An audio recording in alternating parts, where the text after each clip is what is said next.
To start, we have to accept that data science is a learned profession. It relies on the more experienced data scientists to teach the less seasoned data scientists and show them how models are actually developed in the real world.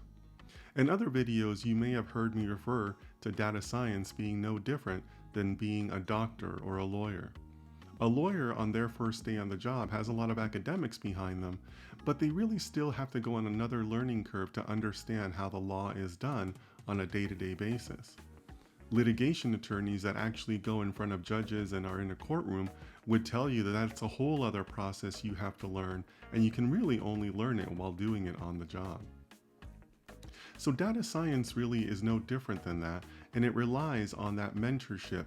So it's really up to people like us, the more experienced data scientists, the data science leaders, to help the first years.